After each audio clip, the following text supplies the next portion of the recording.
Everybody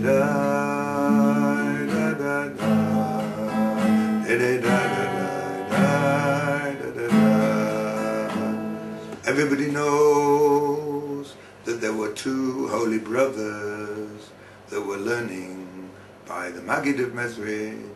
Their names were Zusha from Hanipoli and Elimelech Melisens. You know, these two brothers loved each other enormously.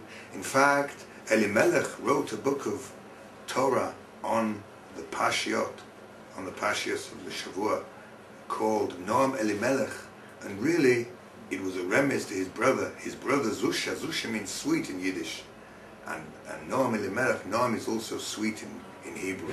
So he would, by the name of his book, it was really thinking of his dear brother. And the two of them often went on journeys.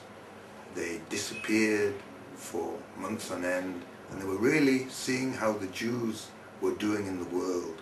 In a way, their journeys were resembling the Shechina in Golus, and they were trying to do tikkun for all those lost sparks in the world. So in this story, Zusha and Elimelech had been wandering, and they came very, very tired to an inn in the forest. They knocked on the door and they asked the innkeeper, could they spend the night in the inn? And they told him they didn't have very much money because they were very poor. The innkeeper said, listen, I don't have a room for you, but maybe you can sleep in a little room adjoining the bar on the ground floor. Basically, there may be a lot of noise there during the evening, but I see you're so tired that you'll probably fall asleep anyway. So they were very happy. They had a roof over their heads, and they went and lay down in this room to sleep. What happened, however, was that very soon a party of Cossacks came into the inn and started drinking vodka.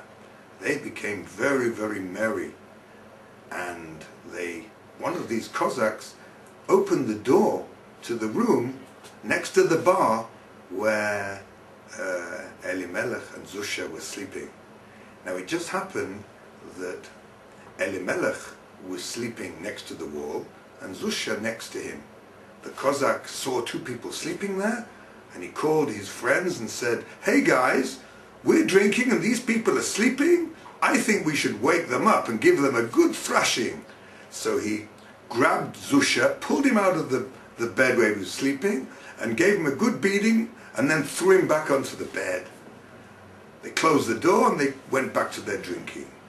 What happened was that Elimelech cleaned up Zusha as well as he could, and he said to him, listen, my brother, I'm frightened that these guys are going to come in again and pick on us. I suggest that we change over. You sleep in my bed and I'll sleep in your bed, and then I'll get the beating and not you.